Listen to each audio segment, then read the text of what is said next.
Oh wow, these motherfuckers. What? Um, the running back, Bryant. Yeah, Foundry, it looks like he drove quite some ways on the rim. Do you have any, I don't know, any calls with a vehicle matching this description? Oh, that's in Seattle. Yes, is the running back from Seattle. He was.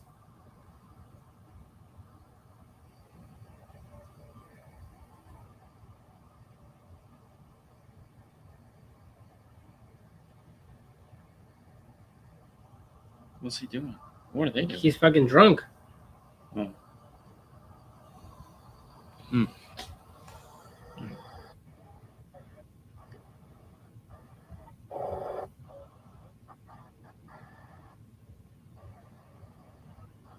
All right, well, let's get going. Wow.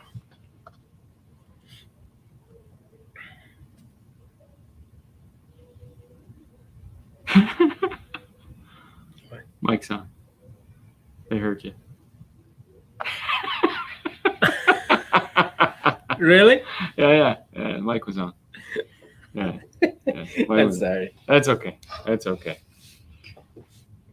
Fernando having fun, guys. Fernando having fun. Mike is hot. Mike was hot. Yeah. Hey, I'm sorry. Yeah. He was watching a video of. I was watching Marshawn Lynch, just hanging Yeah. right there in Mustang. Yeah. No. Yeah. Mm-hmm. Well, you know, it's the excitement of live TV or live YouTube or whatever the hell this is. All right. Well, hey guys, and welcome to the show. That's right. Car Stereo Talk is now up and running. Full effect. Full effect. No cussing now. Yeah, it's always nice. See cusses. Oh, we're gonna get like something. Good evening, gentlemen. What's up? Trying to watch you guys and drive my U-Haul from New York to North Carolina. Oh wow. Just listen. Don't worry about watching. Yeah, There's not much to watch, but just listen. Greetings from Connecticut. What's happening? What fun you up to, Fernando? It's Marshawn Lynch wrecked his Mustang, apparently drunk off his butt. And Yeah. was sitting in the car looking stupid. Drink. So, welcome to North Carolina from Ron. There you go. How'd the Brack build turn out? Gone. I mean, I would tell you, but then that would kind of spoil the ending, don't you think? Yeah. Be patient. That's all I have to say. Think of it as HBO. You don't get it all the time, but you know you're gonna wait patiently. And then when it's all over, you can watch it anytime you want. That's right. So soon enough. And I will say that we'll give you this teaser that at the end we actually have the customer in the end of the video. It's not filmed yet. I mean, it's filmed, but it's not edited. Oh man. Anyways, we got footage with the owner of the vehicle, so that'll be fun. It's not edited yet, you guys. I edited it the night before, so we have no idea. But be patient. You'll Dean, your room with all the figures looks like it was from the 40-Year-Old Virgin movie. He only wishes. But no, it is full of trinkets and doodads from. Yeah, I got a lot of stuff. I got a lot of useless crap. Yeah. But it's all mine, and I enjoy it. So there you go. That's brings me happiness. Hi from UK. What's up? When the world is full of yuck, I can just go in there and go, oh, well, at least I bought all this shit. How much would a full Helix audio system cost? Well, that's kind of a generic question, and I'll give you a generic answer. I don't know. There again, it depends on what you're trying to do. Depends on what you want. It depends on how many amplifiers you're going to go with. Can you get away with one amplifier? Do you need multiple amplifiers? Sometimes you can get away with one amplifier. Yeah, it's just what it is. Oh my gosh, look at this, Johnny, yo, what's up, buddy? Long time no see you, buddy. But there again, I mean, the average system in a car nowadays is running anywhere between, let's say, 35 to 10 grand is about the norm for a system. So it depends on what you're trying to do. It depends. Are you keeping the radio factory? Are you replacing the radio factory? Is there an integration device into there? How long is it going to take to install? What kind of pieces do we need to build? What kind of pieces, so it could vary, and that isn't necessarily a Helix system. That's just in general how much a system costs. So that just Ron, that was a Mustang. had a bad case of COVID, been in the hospital. Dude, I am sorry to hear that, Johnny. Oh, I didn't tell you, Mr. Burke's dad is in the hospital too with COVID. Yes, will you? Really? Yeah, both of them have COVID. His dad's in the hospital.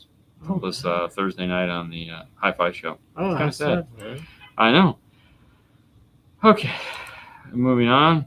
At that rate, I'll be installing my own. I'm poor. Hey, man. You can. That's what I did, and unfortunately, it turned into a career. Did you were poor at that time? Of course, I was poor at that time. Yeah. What makes you think I'm not poor now? Jesus. Oh, you're not poor. Are you kidding me? You kidding me? I'm broke. You kidding me? I'm not kidding you. Hey, guys, as always, the show needs to be paid for somehow. Yes. And today's sponsor is... Oh, wow, okay, made that bad. Bad choice there. All right, we're just going to run with that. Glidden. I like it. We've been talking about Moscone, the 4-30 amplifier, which you guys are going to get a full review of here probably next week if I can get it up. It's in Fernando's car right now. Living the Vida Loca. Oh, dude, yes. I know. Oh, we're not going to give away. No. Anyways, that is in there, and hopefully soon there'll be some of these bad boys going in there. That's right. Moscone America has another speaker side, which is the Glidden. Now, Glidden also makes amplifiers too, and they make some really gigantic amplifiers. So for you SPL guys, if you want to see how the Germans spell SPL, it's spelled G-A-L. Yeah. Anyways, it's spelled Glidden. That's right. So by all means, head over to Moscone-America.com and click on the Glidden link. Yep. So let me just go over to Fernando's laptop right here, and let me shut this off so you can see. If you go and click where it says products, this is your demoing it, Fernando. Oh, okay. Click products, and you'll see where it says Glidden. Click on the Glidden link. The Glidden link. Click on the Glidden link, dude. Right there. There you go. Good job. Good job. 0 R. You can click on any one of them. Yeah. Just click on any one of them. All right. Let's go with this. Okay. One. And it'll take you out to the page. Click on anything on there, and then you'll get a full list of all the products. Scroll down to the right there. The audio, that right there where it says right there. These right here, that 1500 or 5000. 5000 Z. Yeah, look at that monster right there. 5000 watts. Yep. Wow. Little tiny picture. But anyways, they have a ton of cool stuff for you to check out. There again at Moscone.com. Click on the Glidden link, and hopefully real soon we'll have a set of these to slap into the lab that we get to hear. I'm pretty excited. I can't wait. Mr. Smith is doing some stuff with the fam this week. That's why he wasn't stopping by. He was out of town. College, man. College. Kids going to college this week. A lot of people dropping off college kids. So Mr. Jeff says, did you see the Morel that Nathan pulled out of his time capsule? No. Where?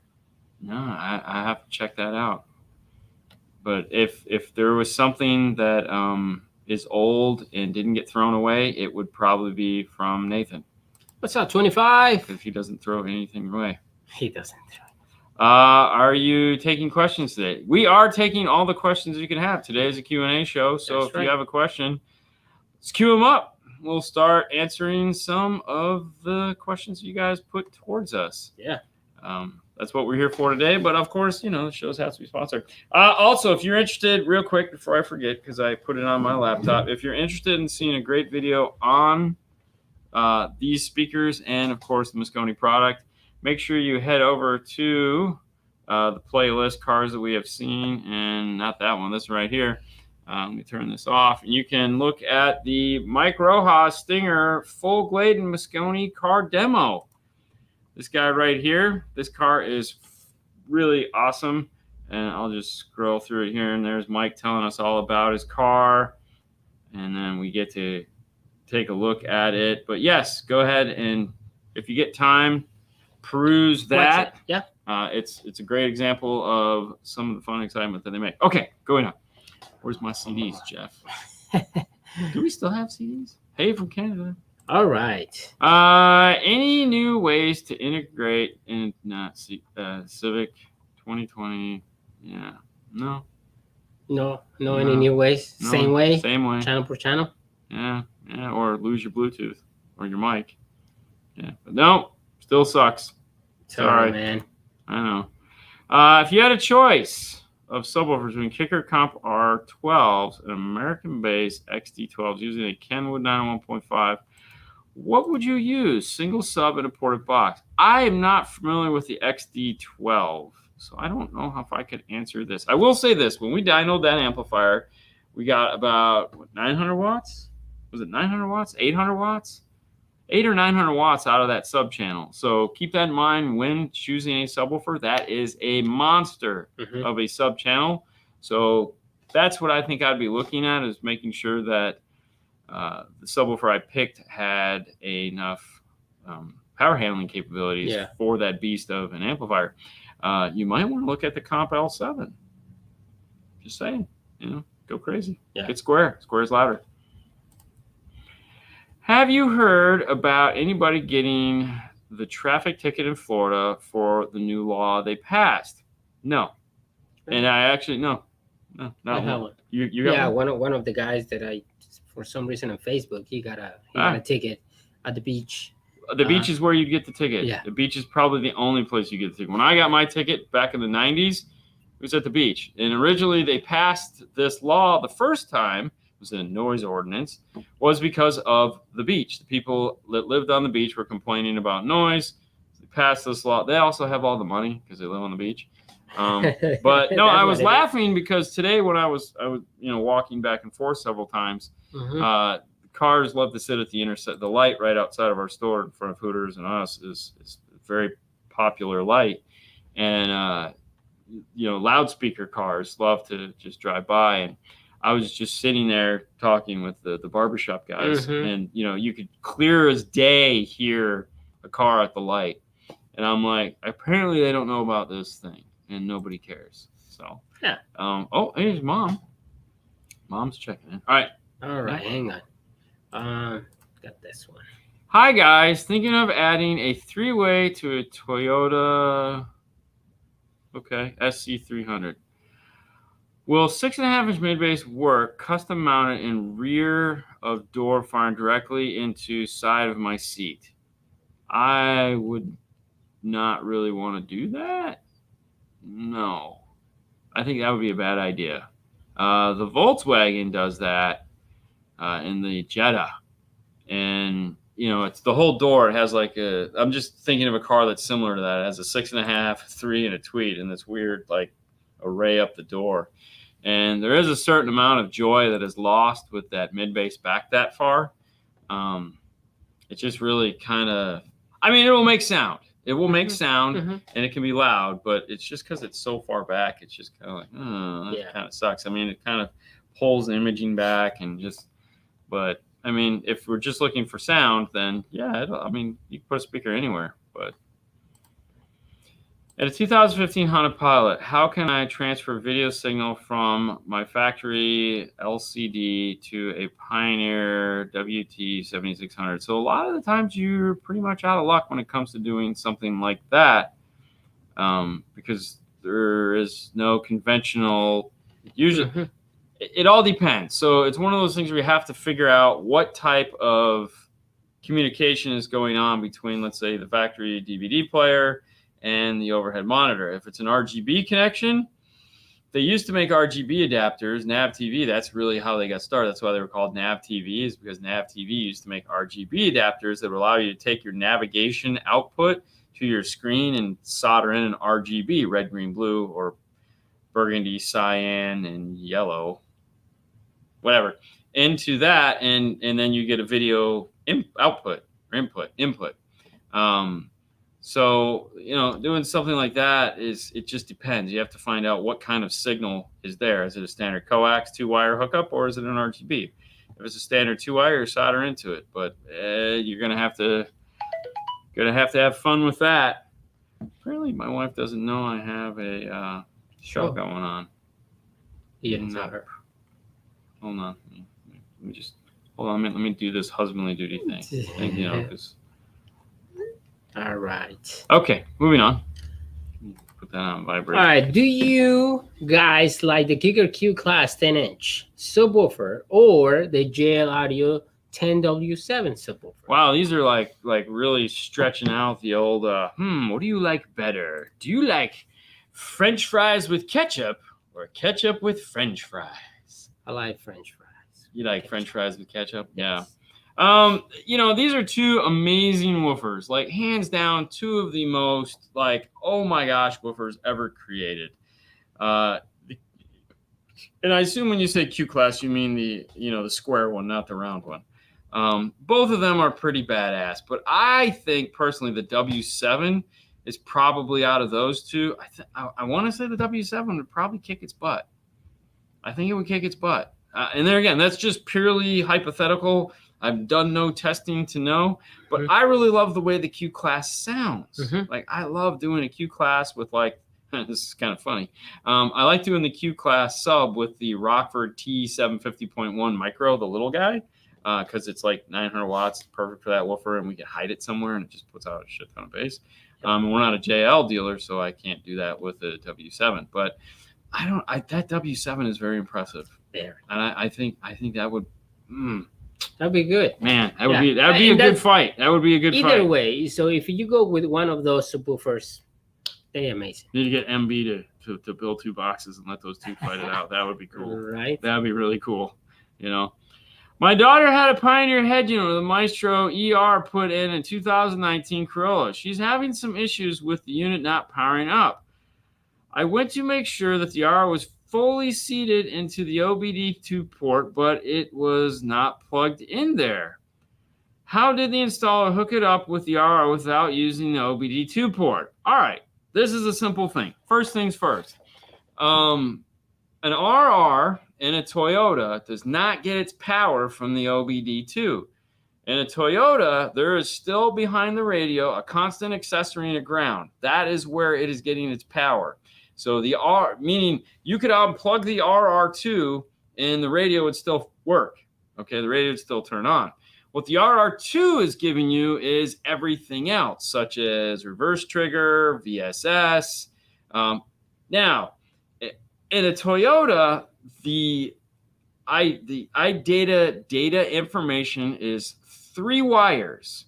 There's 1 wire at the OBD2 and 2 wires behind the radio. So not every installation requires the 3rd wire, which would be the OBD2 connection.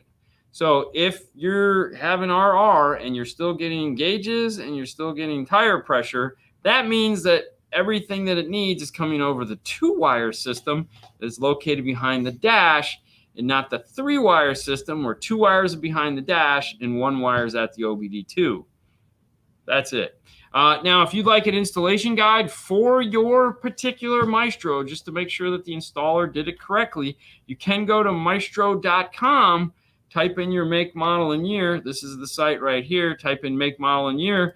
And eventually you'll get to a place in the top corner where it says My Vehicle, and that you can check out and get all of the instruction manuals for your particular install to make your life, see.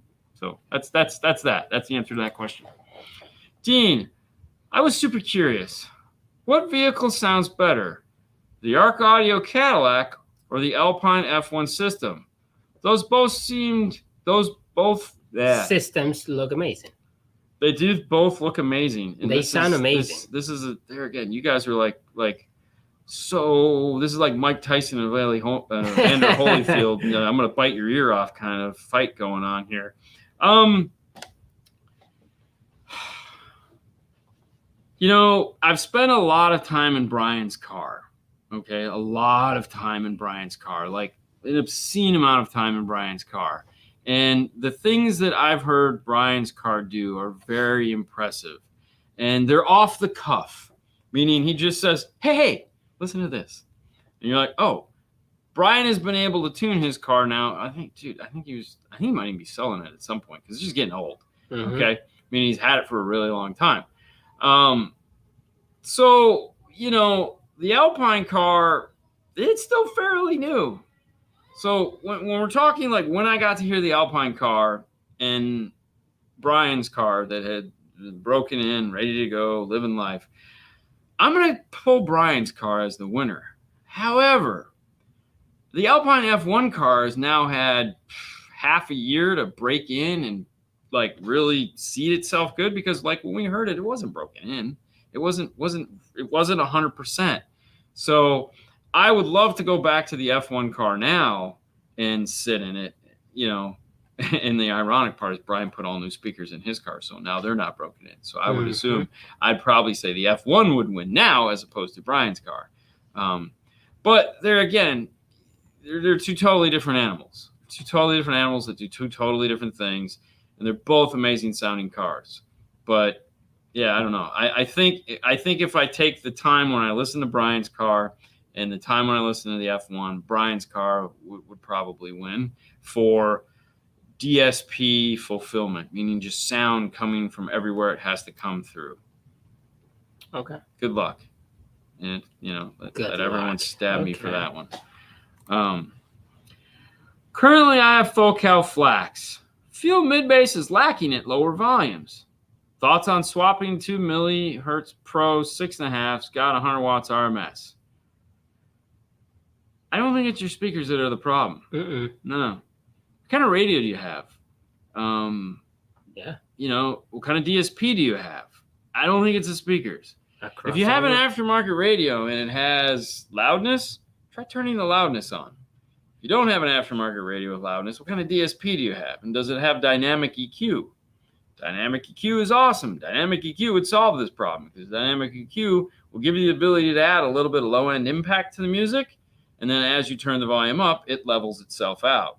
So it's not the speaker per se.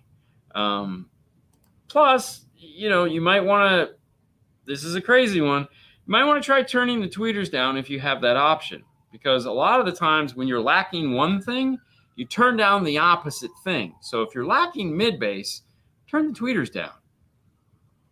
It's crazy, but it may work. And there again, this is a Brian Mitchell thing that one of those things that seems so obvious, but yet when I said, you know what's missing in this car, Brian?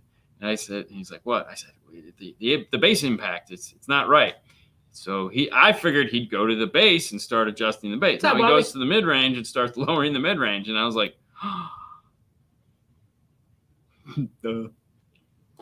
well, wait. Nova Scotia. Yeah, they're in Canada right now with Fran and Don and the other Greg and very wife. Cool, man. Yep, they're up in Canada. Yeah, that's pretty awesome. You spoke of an online class you did before. What site was this? You sometimes sound like an engineer or someone who could get into build amplifier or repair. Thank you for the 5, Jason. If I sound like that, it's only because I've been around those guys and they're way smarter than I, and I just clone myself to them. But the page you're looking for that I talk about is this one right here, which is going to pull up on the bottom. So let me get rid of this. It's called educartraining.teachable.com. There's like 3 classes on there. This is put on by Mr. Ken Ward, who works for Electromedia Europe now. But at the time he didn't. So it's educartraining.teachable.com. I'll leave this up for a couple seconds here. Yeah. And then we're going to go away with it because we did. So take a screenshot. Yeah, I just okay, moving back up. Okay, go. All right. Good day, fellas. Go ahead, read it, please. You need to give Fernando a pay raise. No wonder you put this one in there. Yes, exactly. Nagging about Morel forced me to buy a Tempo Ultra component and coaxials. You're welcome, man. The wife is pissed. Yeah, the wife is always pissed, man. Jesus, come on. It's but no. But we're glad they. Hey, man. And that's why Morel hired us to do that. Yep. Was because, you know, when you believe it. Listen, the great thing about the advertisers we have, and Morel and Audio Control, which will come up next, is that we believe in these products. Yes. So, you know, when we go after someone to help fund the show, and we go after the people we like, because it's. I don't want to talk about somebody that's questionable. And the reason why is we test the product, right? Yeah. We've been playing with the product, so we know. This one? Yeah. Okay. So yeah, we like it. Hey guys, love what you do. Any help on head unit with large screens that would work in a 2013 Nissan Frontier factory backup camera? Thank you. Man, you are so totally in luck because you just want to find something with a Maestro. I think, is that Maestro R compatible? Yep. Okay. Yep. Is that the new harness? That's like right there. Okay. Yeah, the new harness. Yeah, right there. Okay. So find something that's iData Maestro compatible, which fortunately, when you look at a large screen radio, that's pretty much all of them. That is all of them. I mean, as far as when you're talking about like Sony, Kenwood, JVC, and Alpine. Mm-hmm. All of them are iData compatible. iData just came out with the new Nissan harness for your vehicle, which is really great. We just talked about it the other day on last week. We showed you the harness and the iData video, new from iData video that we did. Also, the new 7000 from Sony is data compatible. Right, but that's not at large. He said. Depends how large it's your screen right now. The one thing I can tell you is that when you look at like a Kenwood JVC, they are a double DIN. When you look at like a Sony or an Alpine, they are going to be single DIN radios. Yeah. All right. The 2010 CRV you guys did with the Morels. How was the imaging with the tweeter far away from the mid-base? I have a 2011. Will a closer tweeter location be more ideal? So this is one of the reasons that I love Morel, is that Morel is I'm going to use the word wideband tweeter, meaning the crossover point on Morel is somewhere like 2.2K, okay, which means it plays down really, really low, which allows it to have a ton of sound coming from it. So when you're in one of those situations where it is like a tweeter in the mid-bass or mid-range is so far away from it, it really doesn't bother it at all because the tweeter plays so much sound. It sounds fabulous. Yeah. It's one of the reasons why I like those speakers is that they're very forgiving when properly installed. Hi-Fi Vega. Mr. Hi-Fi Vega in the house. No show Thursday. No, we'll be in Dallas. I mean, you can do it. No, what do you mean do it? What am I gonna do it? You just like, hey, what's up, guys? Here from Knowledge Fest. Oh Jesus, stick to the next question. What the heck is wrong with you, man? We just answered that one. That's right. Yeah. You got. There you go. Click the. Yay! Was sharing the factory ground for my double DIN and steering wheel control adapter introduce any noise? I have static sound only when the car is in accessory mode, but when I turn the car on, it goes away. No, that's not your steering wheel controls. More than likely, that's probably something coming from the illumination wire or something like that, that you're getting a weird current draw issue. The simplest thing to do in there is, depending on the type of car, all right, this is important. So like if it's a Toyota or a Nissan, you may want to add in an extra ground, meaning take both of those grounds and go off to a piece of metal in the dash. Specifically, if Nissan for sure, but Toyota, it's not a bad idea either. There again, not totally. Toyota's 50-50. Nissan, yeah, really good idea, because sometimes the ground plane for the radio in those cars is based on the chassis of the radio. So like when you pull the chassis out, it has the metal brackets. And then you're doing away with the metal brackets to use plastic brackets for the aftermarket radio. And so you're pulling away some of the ground plane for the radio. So you could try that, but more than likely that static noise you're getting before the engine running is something else that is interfering with the car. One of the things we've also run into on some of those particular vehicles, again, don't know what car you have, is if it has an amplified antenna or not. What happens when you hook up an amplified antenna to a remote turn on is that a lot of the times the amplified antenna is drawing more current than the remote turn on is putting out for it. So we've ran into several situations with Toyotas that the amplified antenna would cause noise in the radio because it was drawing too much current over the remote turn on.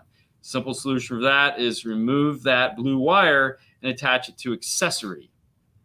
And that'll solve the issue because the accessory is coming from the car, which is a much has more amperage than the output of the remote turn on. All right. So I don't know if either of those are going to help, but yeah, there you go.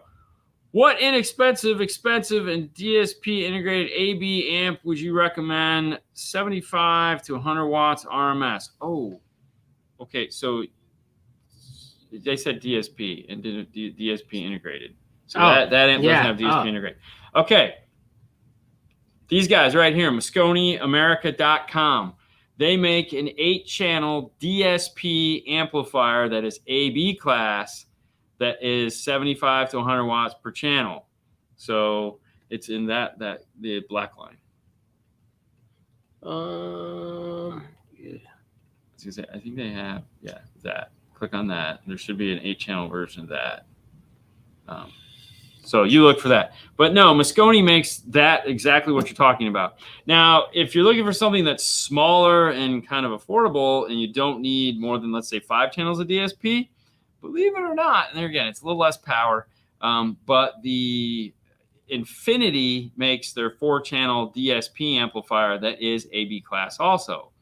So it's 4 channels of DSP with a 5th channel DSP out to go to a sub amp of some kind. They do. I don't know. Just look for like a DSP amp or something like that. I mean, I know that they have the Mosconi ones. Yeah, they're Mosconi. Yeah. Like this one. No.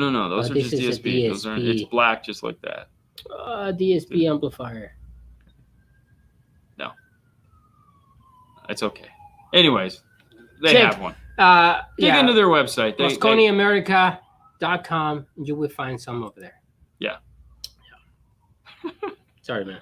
All right, what else you got for me? All right, got another one. Hey, Mom. Hey, Mom. We already all the way down. I don't know. I'm just rolling the thing. Okay. All right.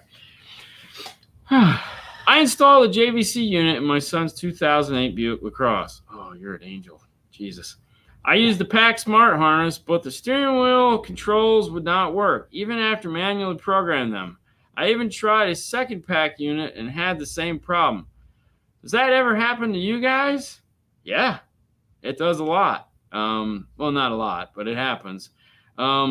So with the pack unit, obviously, there's a couple things you have to do, which we've talked about before, and you may have done all of these. So, which is the unit itself has a rotating switch on the side, okay? And so you have to make sure that you rotate it to the right thing.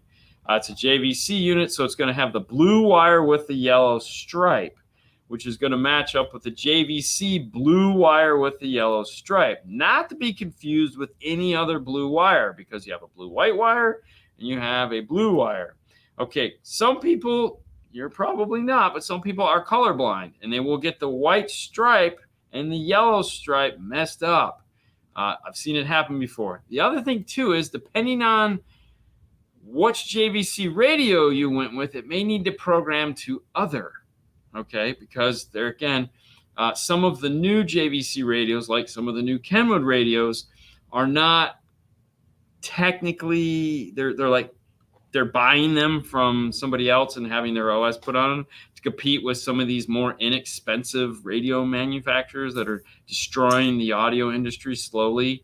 And it's just like, I feel like the Indian with the trash, a little tear going down my cheek as they slowly try to erode anything that is good in car audio. Anyways, so it just might be an interfacing. The other thing too is that if you do rotate the dial, make sure you disconnect power, rotate the dial, then plug it back in, and you will have to reprogram it every time. So if you can't get it to work and you haven't called them yet, because you can call their tech support, a lot of the times they know the radios that are causing these issues.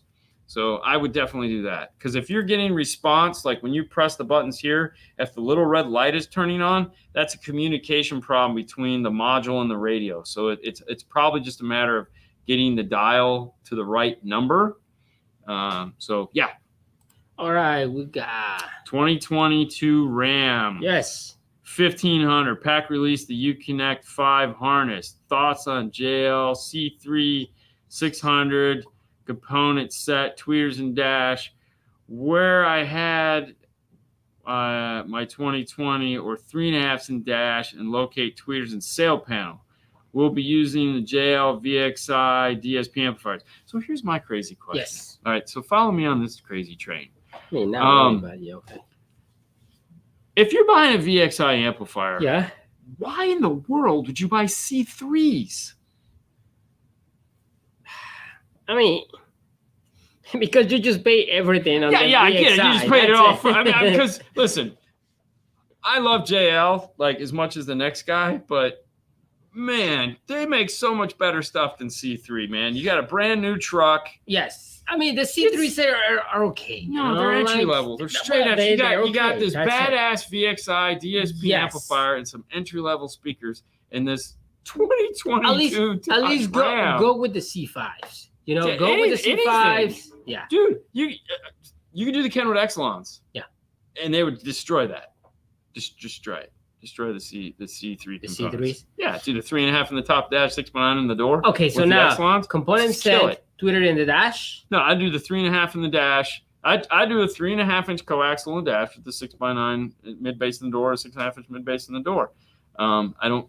Getting tweeters into the sail panels is going to be like, God, kill me, because you're not running wires to those doors very easily. But better yet, I would just get a better set of components, man. Just get the C5s. If you actually a JL guy, yeah, C5s or C7s. C7s would be crazy, but yeah, I mean, you know, that C7 tweeter on the dash, you would have no problems there because now you got a big wideband tweeter. So just go one more, man. Come on. Yeah, I know you can do it. Thank you for the 20, bro. Thank you.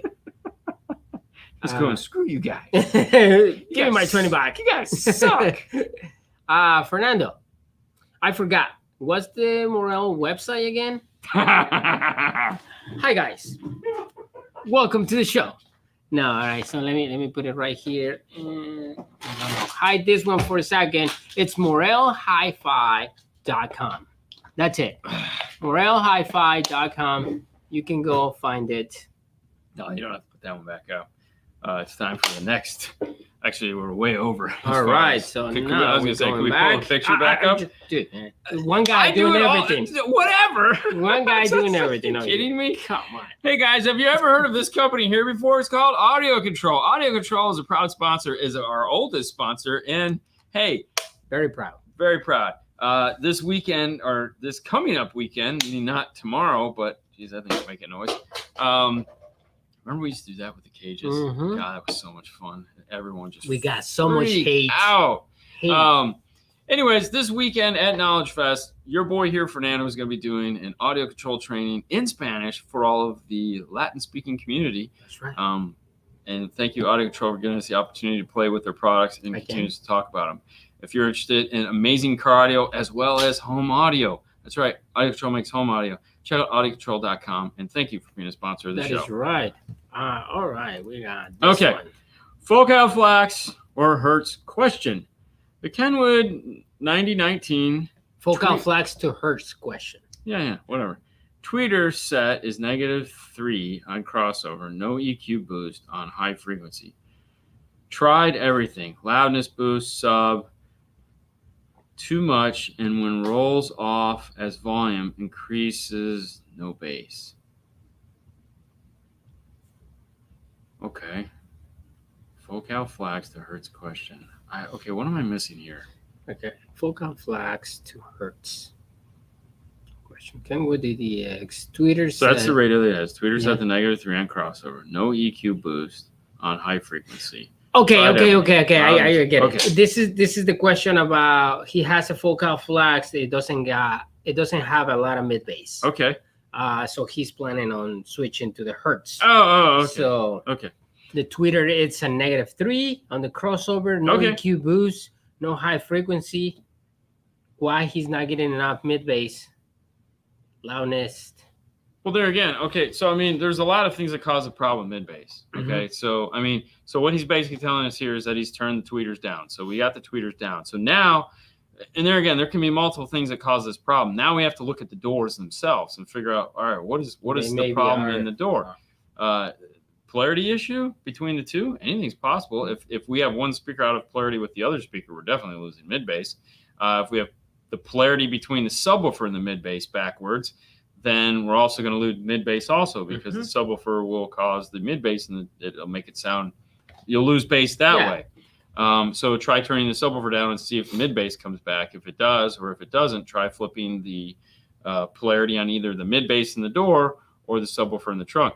Now we also have to look at how we put the speakers in the door, because anytime the speaker has the ability to move, like you might have put sound treatment all over the place. Okay, so that might be good.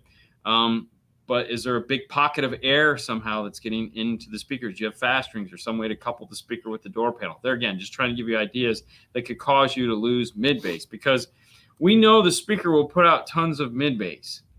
The fact that yours aren't, it seems like an application problem somehow. Yes. It's just kind of weird. It is weird. And he's got a Kenwood radio, so have you tried turning on loudness? Try turning on the loudness boost. Subs too much. And rolls just off. Like, so there's also okay, yeah. Yeah, man. Turn the sub down. I don't know. No DSPs, no amplifiers. Oh, it's just a straight radio with polka flags. I don't know. I don't know. Right. Yeah, it's very peculiar. Did Dean ever acknowledge the question, Rob? I hope my guess was right. What was the question? Oh, what's going on? Stop. Which one? I have no idea. I don't know what's the question. All right, hold on. Okay. All right. Yep. There. Okay. Stinger High 10. I put in after Orlando Knowledge Fest. Stinger High 10. I put in our Orlando Fest, and does Data Maestro? No, it doesn't. It does the similar thing, but from Stinger. Only for JL. Only for the that. Jeep JL. Yeah. So the High 10 does not do Maestro at all. That was a decision that they make because they have this thing called, they have a device that they call PackLink, and it's designed to give them similar iData functionality, but only in Chrysler. So if you get, and only in select Chrysler. So if you have a Jeep JL or a Gladiator, then when you put their 10-inch screen in the dash, you get similar iData functionalities into the High 10. But the High 10 itself, they opted out of making iData compatible. I argued for it desperately. Like when I had some like people at the company cared what I said. I was like, please, for love of God, guys. And they're like, no. So, There you go. 17 Cruise, what radio would you recommend? I tried the Metric Kit, and that was a nightmare to work with. That's all they got. I mean, Hey, Marty. How are you? Marty? Yeah, Marty Lou. You said Marty. Marty Lou. It's Mary Lou. It's not Marty Lou. Marty Lou. We're going to call her Marty now? Marty Lou. Call her Marty? Okay. Anyways, back to that. I don't even know where we're going with that. Yeah. All right, let me find it. No, we're done. 17. All right, 17 Cruise radio. Yeah. We recommend. Yeah. So the Metro Kit. I go for something with a short chassis. I don't care. I'd look at just something with a short chassis. Maybe an Alpine or the new 709 from Kenwood. Okay. That'd probably be nice. I just want all the room I can get. He's yelling at us. Is the Rockford Prime Series Class D mono amp pretty good bang for buck? Yes, it is. There's one there right next to my ear. It's really good. Right there. My glasses are touching. It's that way. Yep, right there. Woo. Yep. That's it. That's the R2 500.1 that they gave us. I like your picture, man. Pretty cool. Very nice. Very nice little amplifier. They make several solid pieces. All right. So, what is the best way to add a DSP and amplifier to a Subaru Outback with a Harman Kardon system?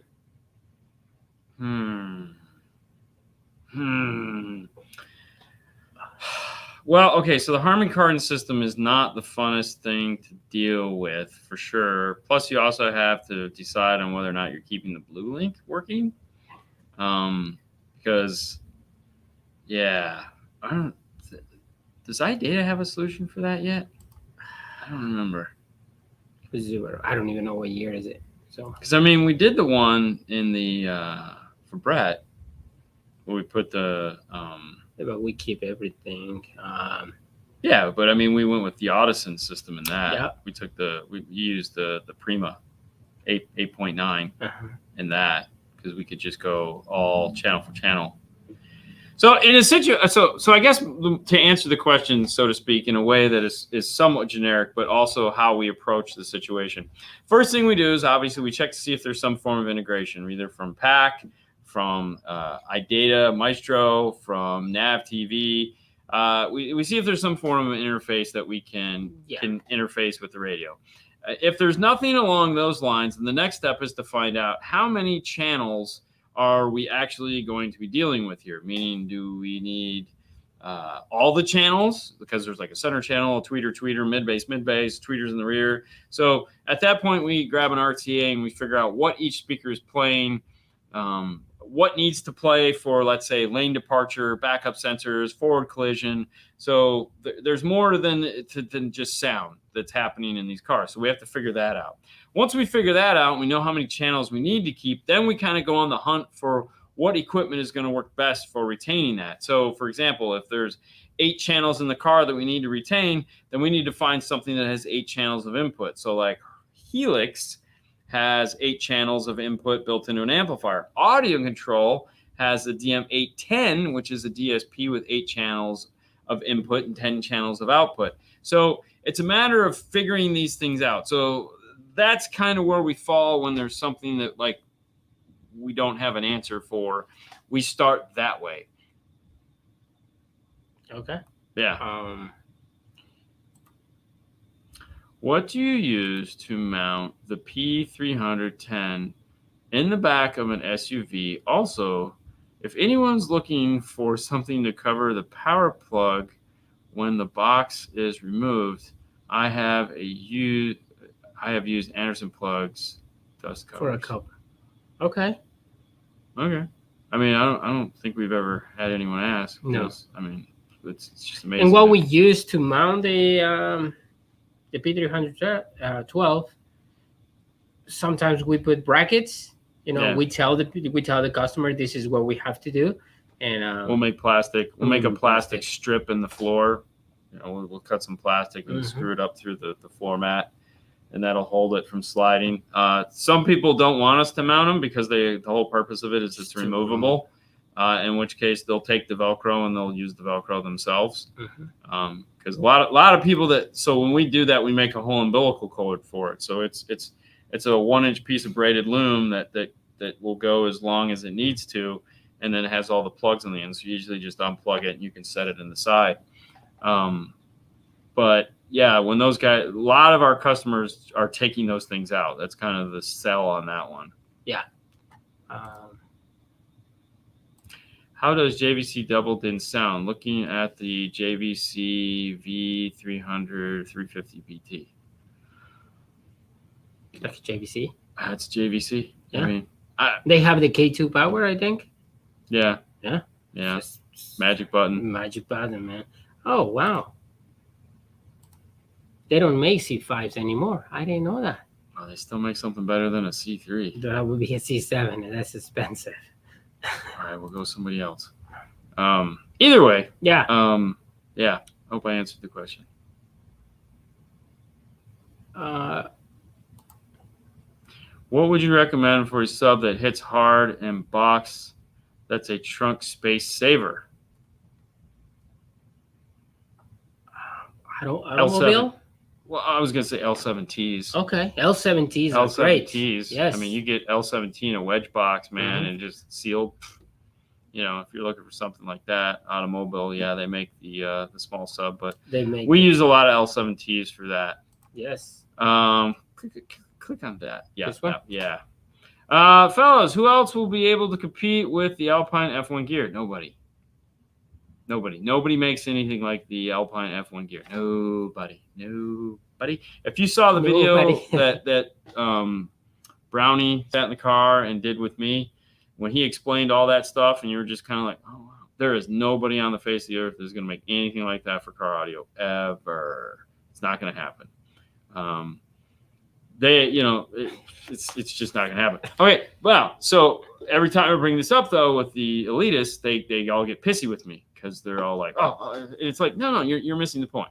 You're missing the point. No one is ever going to make that gear. That's not saying there aren't going to be guys that make really nice gear, but they're not going to be, when we're ticking boxes, like it has this, it has this, it has this, it has this. There is going to be nobody that can tick as many boxes as Alpine can when it comes to the F1 gear. It's just not going to happen. It's too expensive. It's too elitist. It's what it is, man. It is a 1%er's product, and that's it. So for you and I and everyone else in the world, we're just going to look at it from afar and go, oh, that's pretty cool shit. And then we'll settle for what everyone else is going to be using. Oh my God, Dean. Are you audio control nagging force me to buy an audio control D4.800 DSP amplifier? You need a raise, babe. There you go. See? And his wife is still pissed. Thank you for doing that, and they appreciate it. They love too. it. Yes. Yeah. Yes. Can't wait. I like this one. For everyone with issues, just get bossed. Oh, no doubt. There you go. Now you got a job Can to you do. tune my DSP when you're for Dallas? Probably not. But you can stop by and we can say hello, buddy. Yeah. You know? Probably not. I won't have anything there to do it. And I am not the guy that can sit there and not use an RTA. Right. Nick. I gotta have an RTA. My ears don't work like that. I have to see what I'm listening to. Hey guys, love your show. Where is the best place to ground amps in a 2016 Grand Cherokee? I tried grounding to the floor where the rear seat mounts. Okay, so here's the thing. I don't know what it is about people taking cars apart. But for me or us, when we go to do an install, we take an obscene amount of the car apart. Okay, like I don't like tucking wires. If you hadn't picked up on that, I like finding the factory wiring harnesses, and I like taking panels off of cars, and I like getting to see what I'm dealing with. One of the other reasons for doing that is because typically there's great factory bolts that already are ground planes. So, if I can pull those panels off and I can look before I start wiring up my amplifier, I can go, oh, if my ground is an extra 2 feet long, I can hit that factory ground point, which I know is a good ground point. Now, in a Chrysler product, they are full of factory ground points. You just got to kind of look for them. So what I would recommend is trying to find a factory ground point. They're going to be somewhere. What are you doing? No, I'm just trying to take a picture of this. Okay. It's for do you need me to smile? business purposes. Okay. So anyways, there again, I would just try to find a factory ground point somewhere. Pull some panels back, move some stuff around. But yeah, seat bolts are pet peeve of mine. Yeah. Stay as far away from your seat bolts. Yeah, and the seat itself. Oh my gosh. All right. I have a 2019 Honda Ridgeline with a Kenwood head unit. What would you recommend for front speakers? I'm not ready to put an amplifier yet. Do I replace the tweeters too? Yeah. Get a set of Kenwood Exelon 7-inch components for the front doors. Yep. You'll be happy. All right. Very good.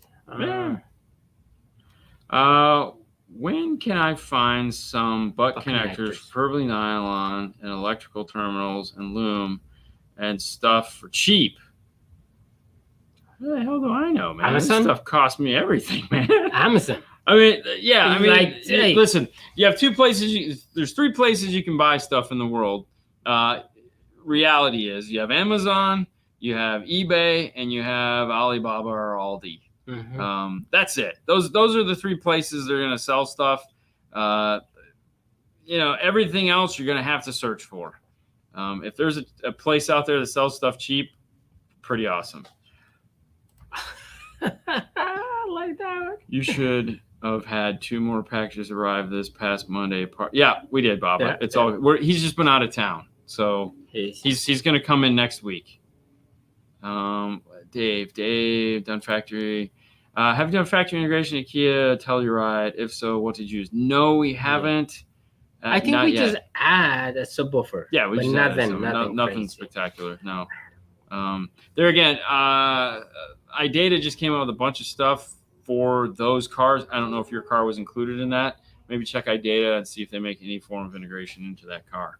If they don't, I bought the C3s already for my previous install, but they don't make C5s anymore, and C7s are expensive. Hey, believe it or not, I totally understand. Listen, Hey. I understand. I get it. I totally do. Use it. Use them. Do what you Use need. it. You have an amplifier with the DSP. I don't know what that has to do with C3s. I mean, but you're gonna make it sound.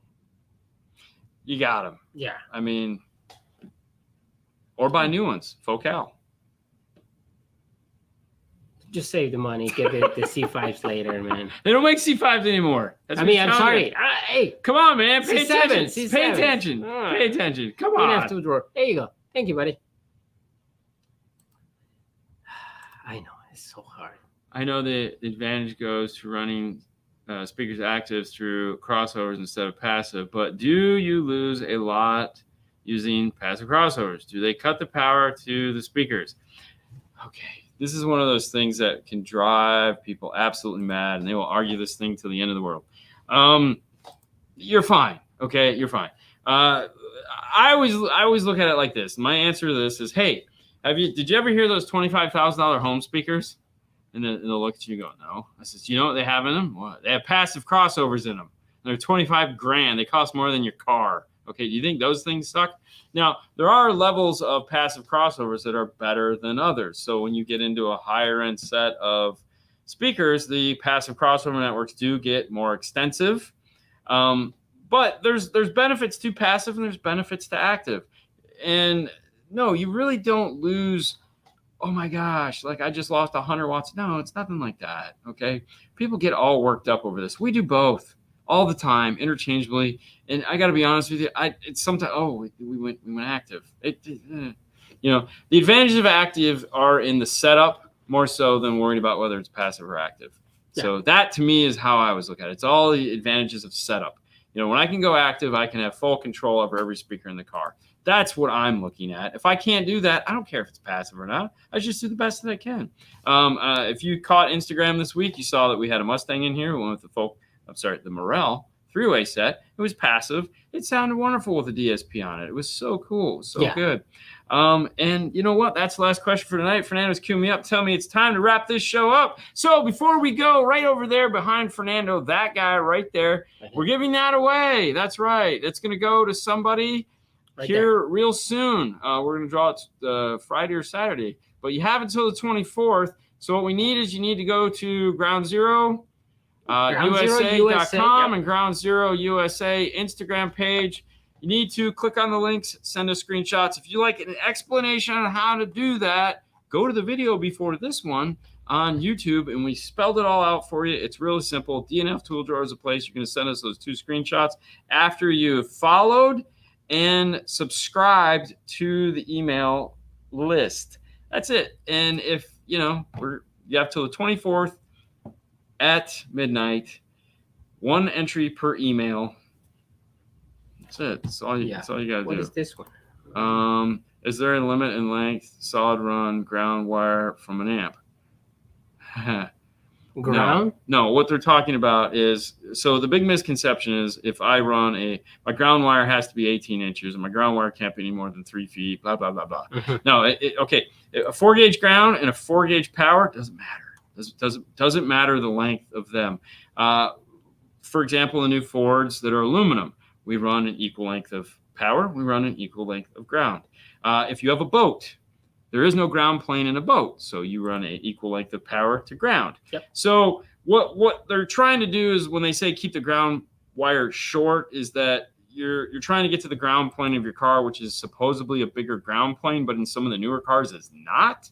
That's why I say go to that factory ground. So if you need to run, let's say a 5-foot ground to get to a factory ground point, it's a good idea because it's going to be a better ground point. You might grab some ground point in the trunk that really isn't a ground point, even though it's metal, but the way the car is built, that's actually not a ground plane. Corvettes, we go right to the battery on. So getting a good ground is the most important thing. The length of your wire, not. Just good wire, good ground point. The rest will solve itself, and it'll be wonderful. We'd like to thank our show sponsors tonight, which is Gladen for making some awesome speakers from Germany, as well as audio control, making some amazing products up in the Pacific Northwest rainforest. We'd also like to thank the guys that created the IRTA2, which is a great way to solve a lot of the problems that you guys are asking us about. There's a ton of videos showing how to use this 2-channel electrical RTA to solve all of these fun and simple things that you run into in the installation life. So you can find that at dnftooldrive.com, along with links to all the tools that we use when we do our installation. If you'd like a cool 5-star shirt, not like this, a cool one, you can head over to dnfswag.com, where we have a ton of different shirts and things for you to look at and buy. And winter is coming at some point, so picking up a nice hoodie is pretty cool. It's Saturday night, and as I always like to say, if you're gonna go out tonight and do stupid stuff, make sure you find a friend to bring you home safely, or an Uber or a Lyft or a taxi or something. We'll be back here Monday. No guests this Monday. We're back to the normal Monday Q&A show, or whatever we end up doing on Monday, because, well, we're going to be gone. We're only here Monday, Tuesday, Wednesday. There'll be no shows next weekend, but there will be plenty of shows next weekend. I know that sounds really weird. The scheduled normal this will not be in the install base. We'll be having fun. Thursday, we'll be at Jay's Tint in Dallas. We'll be doing a show live from there, either on Facebook, YouTube, or Instagram. One of those places. Yep. We'll be there. And, of course, follow us on Instagram as well as YouTube, because we'll be going live from the show floor to take you around and show you things. Instagram, we'll probably be doing a lot of walking around. I want to try to do a nighttime show again that we did at one time last year in Orlando that I got in trouble for by Sue, which was really fun. So, yeah. Why not? Why not? So thank you guys so much for giving us your time and hanging out with us tonight. We'll see you back here Monday. Have a wonderful weekend.